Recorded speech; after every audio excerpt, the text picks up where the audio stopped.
Yo, what is good, people? Welcome back to another episode of the F1 2022 My Team series here on the channel. Apologies for last week, I did miss an upload on the Friday. I was away on holiday, came back, couldn't get a video out in time, so apologies for that. I'm going to try and get back to the usual schedule of Monday, Wednesday, Friday, 3 uploads a week. But for this week, there might not be a Wednesday one just for the scheduling, but stay tuned on the channel. Look out for that upload on Wednesday and definitely Friday for sure. Obviously you can get notifications every time I upload if you just hit that subscribe button and hit the bell. We're nearly at 1k subs, boys. We've hit 850, so we're only 150 away from that 1k goal. So let's get it. But getting into this race today, it is the 4th race of the season, I want to say, or am I tripping? I don't know. But we are of course in season 2, progressing a lot faster than I did actually expect. I think it took us 4 seasons on the last game to have a competitive car, and obviously we won the championship in our 4th season. But we're in season 2 here, and we are currently sat like 4th in the championship or something. We won the last race in Monaco. If you didn't see that, great lap from me in qualifying to slap it on pole, and then of course we just stayed pole. Can we get pole position again today? Obviously our car very suited for street circuits, especially like Monaco. We have the best aero package on the grid according to the R&D tree, so our aero is definitely a strong point of the car. This Red Bull engine in the back of it as well, treating us like an absolute rocket in the last few races. We go purple through sector 1 there. This is obviously Q1 in the Baku qualifying session, so obviously very similar track to Monaco in a sense. Tight corners, walls very close to the circuit, of course it being a street circuit, but very different to Monaco in the sense that there are massive straights, which you do need some good straight line speed for. So we're running a very low downforce setup, just hoping that the aero package of the car gives us enough downforce that we do need to get through the tricky corners, especially through the castle section. That is a very, very difficult section. But driving this track on wheel and pedals compared to controller is an absolute breeze, especially this upcoming section. Flat out through here, left and right, so easy to lose the rear end through here, but with a steering wheel, you see how close we get to the walls, but with the steering wheel it's so nice to just feed that input through compared to a controller where you just lose the back end every time. But we are going to cross the line here. Let's see what it is. It's a purple sector 1, and it's going to be a green sector 2 and 3, and where does that put us at the end of this session? It's only good enough for P7, even with a purple sector 1, just faster than our teammate Jensen Button, who gets through in P8. So Jensen through to Q2 alongside us, and now let's get into this Q2 session. It looks like the sun is setting here in Baku at the end of this Q2 session. You can see everyone coming out for another or one final push lap. We're already on a push lap as everyone's coming on an out lap, so we've timed this a bit wrong. There's Alex Albon, doesn't even move out the way for us really. We pick up maybe a bit of a slipstream from Albon there, but then we can see another car in front of us. Hopefully he doesn't mess up our lap, whoever that is. Outbrake ourselves a little into that corner. It's going to be George Russell in front, so hopefully we can catch Russell before we get to somewhere like the castle section, and then Russell will completely mess up our lap and we might not have time to go again, and we obviously need to go again because we're only sat in P9, and it's obviously the top 10 who get through to Q3. So there's George Russell. He moves out the way perfectly for us. Nice one for that, George, mate. Getting out the way as we head into the castle, swinging it left so we can swing it back to the right, and there's some good rotation through the castle section on exit as well. Very nice rotation indeed. Miles up in our delta, almost a second quicker than our previous lap, which put us P9. So you'd hope that we'd be improving here. We've still got sector 3 to go. Can we just keep it neat and tidy? Sector 3 isn't much trouble. Like I say, it's just this flat out section, very long straights. We go purple through sector 2 there. Absolutely nailed that castle section, which is probably where we made up the time. The chassis of our car getting developed really quickly. You know, we're really coming along with that chassis upgrades now that our aero's maxed out, and obviously the engine coming along too. Opening up the RS wing, running low downforce on the setup, so give us that straight line speed. We're maxing out at 216 mile an hour. Cross the line there, purple sector 2 and 3, fastest lap of the session in Q2. Hopefully that will be good enough to get through, and yes it is. We finished P4 at the end of the session. Our teammate Jenson Button P14. I don't know what happened to his pace from Q1, but he's out. Lewis Hamilton out in P16, and Charles Leclerc out in P13. A crazy qualifying session in Q2 there. Lando Norris in a McLaren somehow throwing it in P3. Esteban Ocon showing pace there too. George Russell was down in like P7. Absolutely crazy. But let's get into this Q3 session.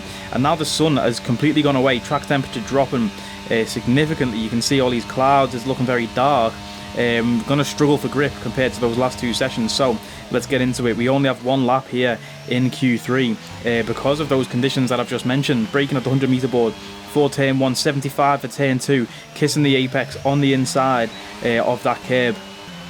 First DRS zone out of 2, I want to say. Is it 2 or 3? I can't even remember. I think it's 2. There's the first one. We're breaking our 100 meter board again for this left-hander, pushing it as wide as we can on exit, avoiding the wall, swinging it back to the left though, because now we're going to the right. Very just like similar corners that just feed into each other. Again, another left-hander, basically 90 degree, but this one's a chicane. So good rotation through there. We set a purple sector 1, but it's been cancelled already to a green sector, even though on the map it showed up as purple. We've got a car in front of us there. Hopefully we're not too quick on this lap and get interrupted by him at the end of our lap. Through the castle section, can we get that rotation that we got on the previous lap? Yes, we can. Look how nicely we just come through there, pushing all of the curb on exit. It just felt great. The car feels great, honestly.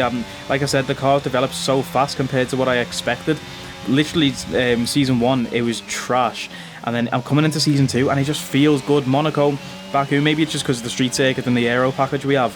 And then when we get to a different track where it's more like speed based, say Monza, maybe it might not feel as great. But the car just felt great. It felt just so good. We're on rails, coming through the final corner now, down the straight, waiting to open that DRS wing. Carlos Sainz take provisional pole in the session. We're going to open that DRS wing, head straight down to the line, try and take the shortest route, and we're going to cross the line. Let's see what we can do. We slap it in provisional pole with a 140.3.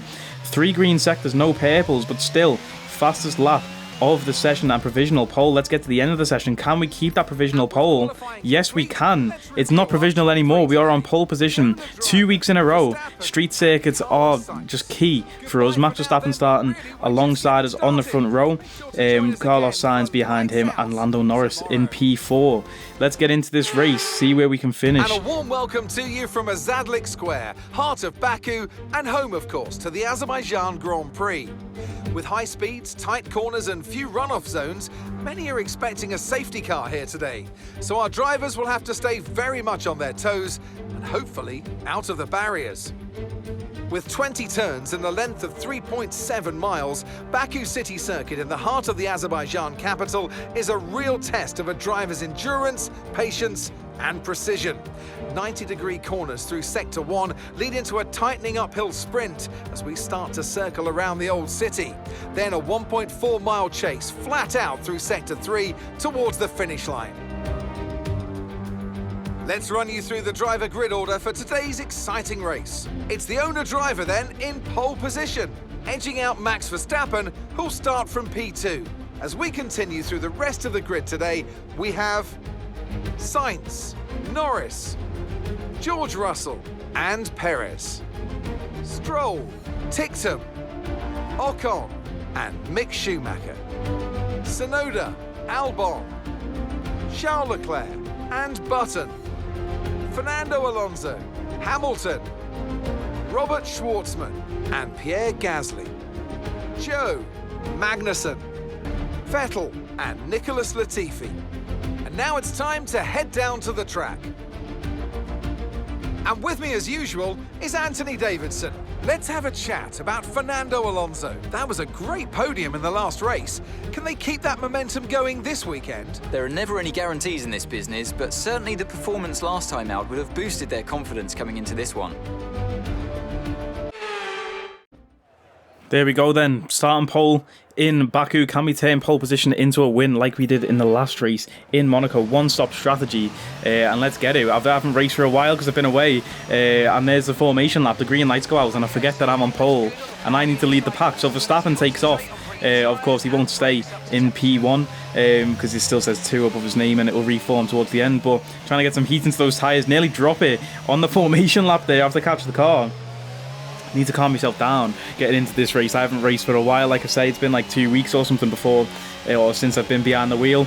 We do manage to overtake Max before we get into it. Now let's get into our parking spot on the grid. Completely miss our parking spot, so it's reset us to the back of our grid like placement, so that's not an ideal start.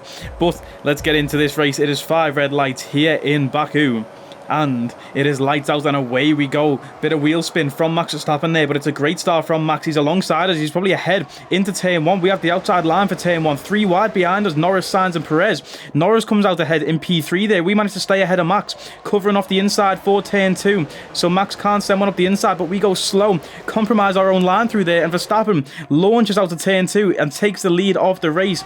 Lando Norris right in our gearbox now. Lando showing some serious pace in that McLaren, but we've just absolutely bottled the start there, trying to cover the inside of turn 2, so Verstappen couldn't send one on us, and it completely compromised our exit, and now Verstappen is running away with the lead. Well, he's not running away, it's only 5/10 the gap between us, and it's lap 1, but you can see there, speaking of running away, it looks like Lando Norris running away from Carlos Sainz. Sainz nowhere to be seen. There he is, he's battling wheel to wheel with Sergio Perez. Maybe that's why Sainz is dropping behind. There goes Lando Norris up the inside, completely cutting the curb there. Lando pushing us wide as we head into the castle section. Lando is going to be ahead, but he completely cut the curb. That's an illegal overtake. Lando Norris, you cheat. You need to give that position back. Shame you can't get on the radio to the FIA to point that out, because he completely cut the curb. You can't overtake off the track. He completely cut the curb. That's an illegal overtake, yeah. So we're down in P3. We've lost 2 places from the start. A stinker of a start to this race in Baku, and Lando's pulling away from us. And you see the distance to Max. Max absolutely flying ahead. That man is an absolute demon. And speaking of Max Verstappen, in real life, he has a chance to win the championship at the next race, which is just ridiculous to say. But yeah, let's get back to the race. Lando Norris is now 1.3 seconds ahead of us. We're out of DRS range, so when that gets turned on in 2 laps time, we're not even going to be within that DRS range. Using a bit of battery down the main straight to try and catch up to Lando, stick within that like 9/10 gap that we do need for that DRS. But yes, a legal overtake, you know what I mean? Like, he shouldn't be ahead anyway. And now we're chasing down a guy in P2 when we should be trying to chase down the guy in P1, who is 2.8 seconds ahead, setting fastest lap of the race on lap 2. And that guy is going to run ahead if we can't say anything about it. You know, we need to try and get past Lando to push towards Max, because Lando doesn't have the pace to get at Max. But at the minute, we don't even have the pace to get at Lando, never mind to get at Max. So we're just going to have to keep pushing. The gap to Perez has dropped, or Perez has dropped back even further now. He's 5 seconds behind, and Carlos Sainz has managed to make an overtake on Perez here towards the end of lap 3. We do have DRS active now. Of course, that gap to Verstappen is still like 2.5 seconds. Trying to set up an overtake on Lando Norris here. Can we send one from way downtown? It's tight up the inside, and Lando takes it. That's his line, so I can't even say anything bad to Lando, but there was almost contact there as we tried to send one up the inside. I thought, you know what, let's get a bit risky. If I just stick my nose in, maybe Lando will avoid, but no, this guy's a cheat and he overtakes off the track. So yeah, lap 6 was still stuck behind, and we did have the fastest lap of the race there. I don't know if you've seen that. At the end of lap 3, we took that fastest lap away from Max Verstappen.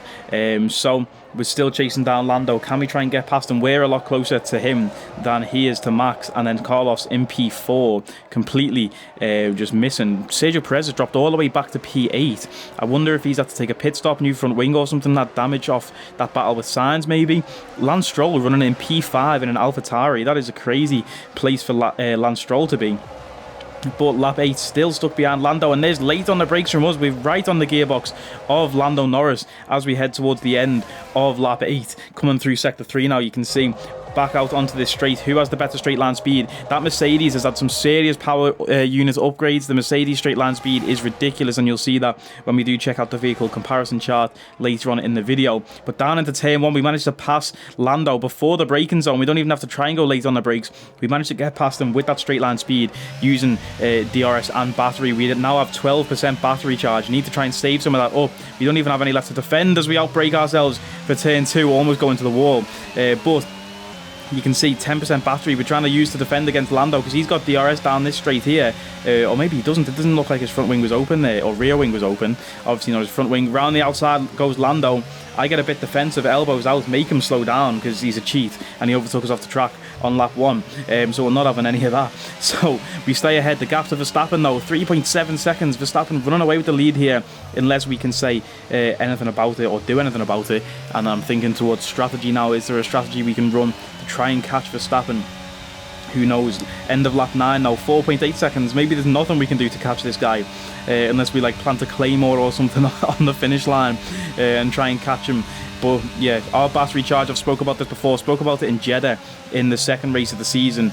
Using that battery is even more OP than having your DRS wing open. So as long as you save up that battery charge, if the car behind us DRS, it doesn't really matter anyway, because you just use that battery to pull away. Now, here comes the strategy that I'm talking about. Lap 11, coming into the pits. I think this is a lap early than we did say in the strategy.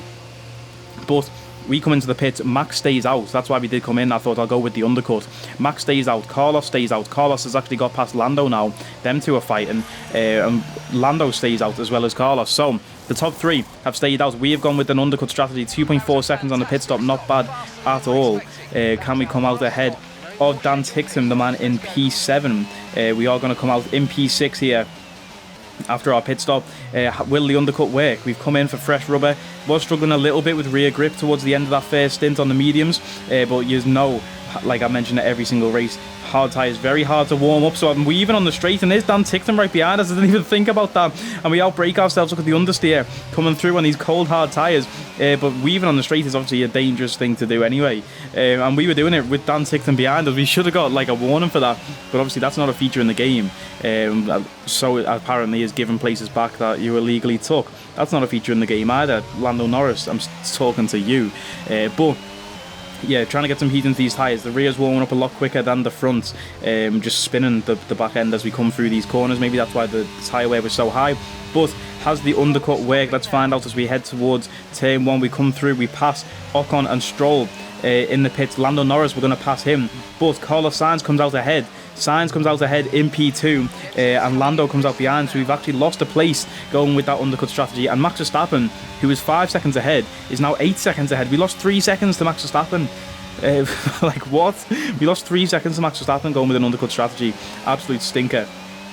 But we've also lost a place to Carlos Sainz, so we need to try and get that back. Lando Norris right in our gearbox. We know the pace that he's got. He'll be trying to get you know, a position on us too, but are we going to be stuck in a DRS train, me and Lando, and then trying to get past Sainz? How's this going to work out? Let's find out as we head towards the DRS zone, coming through towards Sector 3. We haven't really seen much of the Ferraris recently in the career mode, and Leclerc, nowhere to be seen in this race. Leclerc was down in like P14 on the grid, I think he was. So stinker from Leclerc. Even Lewis Hamilton was down in like P16 on the grid. Stinker of a qualifying session from those guys. Here we go though, opening that DRS wing, trying to save some battery. I don't want to use it all, but we're going to use a bit of overtake to set up an overtake on Carlos Sainz here, making him cover the inside so we can have the outside line for turn 1. So much more grip out there on the outside line, and that's a great overtake to set up and come through. We also set the fastest lap of the race as we outbrake ourselves into turn 2 again for the second time this race, almost put it in the wall. But yeah, like I say, we took the fast lap again, even though we set a red sector 2 on that previous lap. Trying to defend here against Carlos, making our car as wide as possible into that braking zone, so we had nowhere to send it up the inside. Very difficult to overtake in Baku, at least into the corners. That straight is really the only main place that you can try and make an overtake like that, which is obviously easy to do when you've got that DRS wing open. But can we try and defend against Carlos Sainz? We don't know how much pace that Ferrari has, like I say. The Red Bull powertrain and obviously the Red Bull car, as you can see Max flying ahead, seem to be great because our car's flying, so is Red Bull. We know the Mercedes engine has had a power unit upgrade because we saw it in the vehicle tree, but Ferrari just sort of sitting around, not really doing much, not making much impact in this career mode. Okay, information on Sainz. They've got an issue with their car, they're going to be slow. and that is absolutely massive news. Carlos Sainz has an issue with the car, and he's going to be slow. So the man who is sat behind us in P3 is now going to be running slow, and hopefully that builds a gap between us and Lando Norris. And you can see there, Norris finally gets past Sainz, but the gap is going to be 1.6 seconds. So he doesn't have DRS. We've got 7 laps left in the race here. Sergio Perez retired with a mechanical failure, by the way, didn't show that. But yeah, so we just run those 7 laps. Norris has closed the gap though. He obviously picked up that DRS and then managed to keep pumping in those laps to stay behind us. Max 15.8 seconds ahead. It's going to be 16 by the time we get to this next corner. Absolute demon. But this is of course the final lap of the race. You can see me struggling for grip there, understeer through that right hander, struggling for rear grip, like I said, with the mediums at the start as well on that first stint. Towards the end of the stint, just really struggling for rear grip. We pull up the chart there, you can see nearly 50% wear on those rear tyres. I was just really glad that this was the last race, or the last lap of the race, so we can try and get out of here and get off these tyres, because they just weren't fun to drive on. I will tell you that for a fact. But can we keep Lando Norris behind us? Can we get a P2 on the podium here? Obviously it looks like the podium's confirmed either way, as long as we don't crash into the final section. Lance Stroll sat in P4. He's managed to overtake the slow Carlos Sainz, who's fell 11 seconds behind. Absolutely crazy what happened to the Ferrari there of Sainz. But Lance Stroll in P4, that's crazy. But anyway, Max Verstappen takes the checkered flag. One last turn to come. We're using all of that battery charge because we know Lando is about to get DRS. But we're using that battery, building that gap, and you can see we're racing ahead. And there is the finish line just ahead in front of us. There's the checkered flag, and we do come home to take P2 in Baku. It's not bad. I would have liked the win, starting from pole position to turn it into a win, you know, but you know, you can't win them all. Max is a demon. He finished nearly 20 seconds ahead of us. That guy is a different class, just like in real life. The same in game, he's just a different class. But P2, solid points for us there to have a P1 and a P2 back to back. And like I said at the start, it took us 4 seasons to win the championship. Could there be, in the last game, could there be a season 2 title battle in this career mode? Who knows? We'll have to wait and see.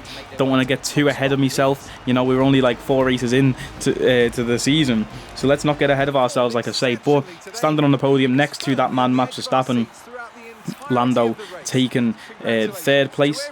And we will see the driver standings in a moment to see where that does put us points wise, and see where that puts Max. I think he was leading going into this anyway. I'm not too sure. I normally show it at the start of the video, and I didn't this time, so I'm not too sure where we will stand in the driver standings. But let's check this out. So Lance Stroll finishing P4 in an AlphaTauri. I swear he got a podium here once in Baku, didn't he, in real life in a Williams, or have I made that up completely? I swear I can picture Lance Stroll finishing high in a trash car in Baku. Our teammate Jenson Button, speaking of trash, starting P14 and finishing P16. Come here, Jenson lad. Come on, Jenson lad, you've got to be better than that, bro. Obviously thinking ahead, like if we are going to be in a title battle this year, we need 2 drivers who can compete and not just one. Jenson been slacking so far. There is the driver standings. We are P3 in the driver standings, 1 point behind Carlos Sainz. So only 1 point behind the guy in 2nd place. Only 17 points away from Max Verstappen. That's not that big of a gap, you know. 17 points is not that big. Moving up into P5 in the Constructors. This is what I mean. We can't have one man fighting for the whole team when everyone else has 2 consistent drivers. We need a consistent second driver. We're going to go ahead and pick up a major brakes upgrade here. That'll be very nice to see, because obviously the car's getting so fast now. We need to keep the brakes upgraded to manage to slow it down when we need to, and that's going to bring us way up in the chassis charts. We get a double engine upgrade there. I think that was ERS and engine power, so our engine for the next race will be very nice indeed. And we're currently above McLaren in the vehicle comparison chart. It's Canada next, one of my favourite circuits on the game. If you know me, if you've watched the series, you know how much I love this Canada circuit. So let's get it. Next race, Canada. If you did enjoy, like, comment, share, subscribe. You know the vibes. I'll catch us next time, people. Like I say, it might be Wednesday, it might be Friday. Just look out for it. It's a great race. I will see you then.